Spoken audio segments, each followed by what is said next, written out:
Beep, beep. Welcome to the court, the Edijester. I'm so excited to tell you this morning that we have a win, a palpable win. But before that, I shall tell you that I met with the women's yesterday. Had a lovely couple of hours. It was a glorious day in central Manchester, and we met at the Emmeline Pankhurst statue. Emmeline, you know, famous therefore for the women's suffrages, all that business, right? Okay. Brilliantly played, although she's an idiot now, by that Danish woman from QI. What's her name? Swampy Tixberg. No, Sandy Toksvig, right? She's an idiot. She really is an idiot, but she's not an idiot. She just thinks trans women are women, right? But Emmeline Pankhurst, that's who she played in a television show about the suffragettes called Up the Women. That was pure genius. You may remember this, you may not. It was a great show.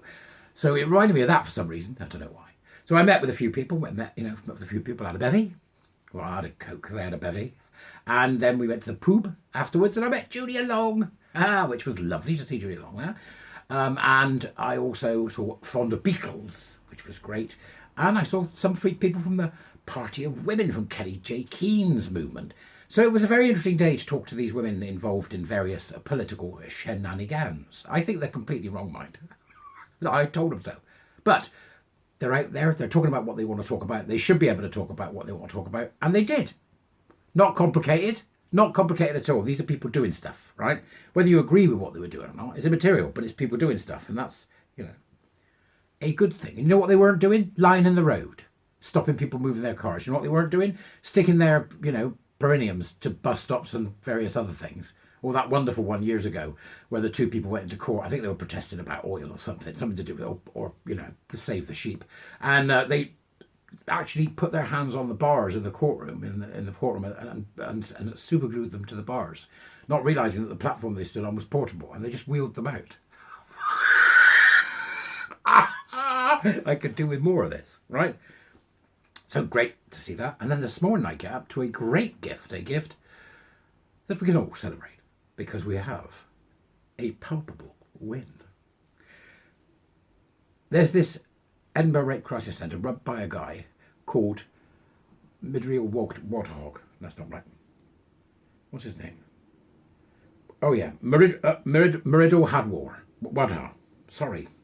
I'm not sorry really, because he's a twat. And this is the case of a worker who went to work at an Edinburgh Rape Crisis Centre, and the judge has come back from the tribunal with a damning indictment. It truly is damning on a number of levels.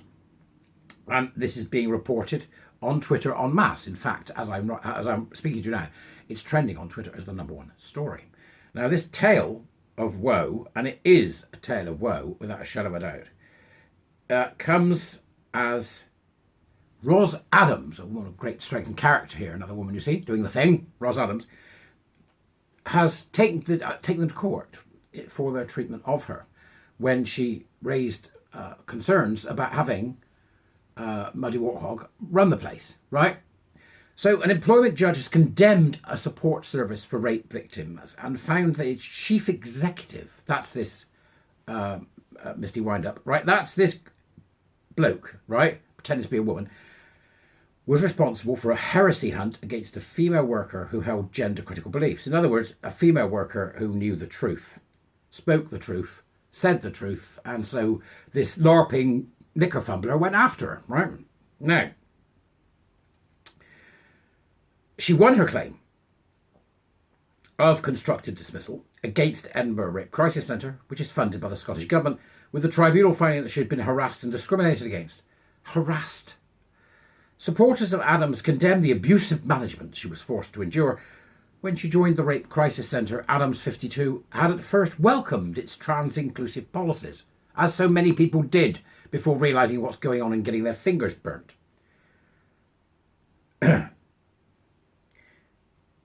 She believed that everyone who had suffered sexual assault is entitled to support, the tribunal court heard. But in December 2020, she went for a walk with Maggie Chapman, who's this green loon. What's up with the Greens? They're all sitting there going, where are the loonies? Where are the loonies? The green loon, right? So it's such a shame for people that are genuinely came into the Greens to support something that they thought was important. Now they find themselves the party of gusset regarders, and ditty skittles. It's just terrible, isn't it? Right. So she went for a chat with Maggie Chapman. That's never a good idea. Don't go for a chat with Maggie Chapman, all right? She's like some kind of existentially flustered big bird, right? She's mad as a hatter. She went, and then she went for a walk in December 2020. Maggie was then the centre's chief operating officer. The judgment states this was the first time that Adams, who we're talking about, heard that what she described as the mantra that trans women are women. This came out of existentially crisis big bird, right? She felt concerned that there was no real definition or clarification associated with the statement. She felt it was odd. Yeah, well, yeah, it would be, wouldn't it? It's an absolute lie from its root to its tips. That should be a type of tea, shouldn't it? Roots to tips tea. Now available. From Yorkshire. Right. Once she started work, she felt it became more and more apparent that there were issues regarding the way that gender issues were dealt with in the organisation. She described things around the issue as being eggshelly. See that, Roz, what a lovely thing to say. Well, it's a bit eggshelly, rather than it's batshit crazy and run by a loon, right? Women are much nicer than I am about these things.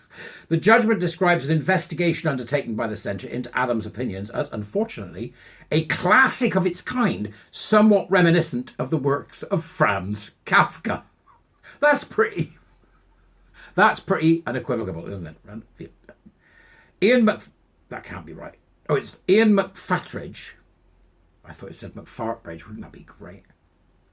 The employment judge identified Muddy Waters, a trans woman who is ERCC chief executive, Bloke, as a key figure in an internal investigation that should not have been launched in the first place.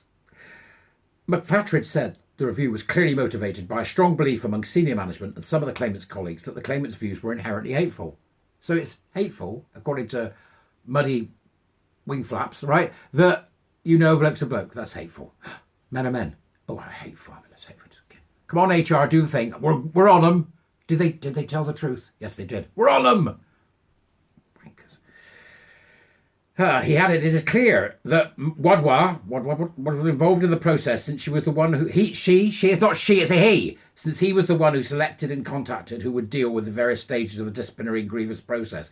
This is like Witchfinder General, isn't it? When it comes to GCs, we've got to get rid of them. Have you now, or have you ever been a member of the GC party? Got to chuck them over a bridge and duck them. Did she float?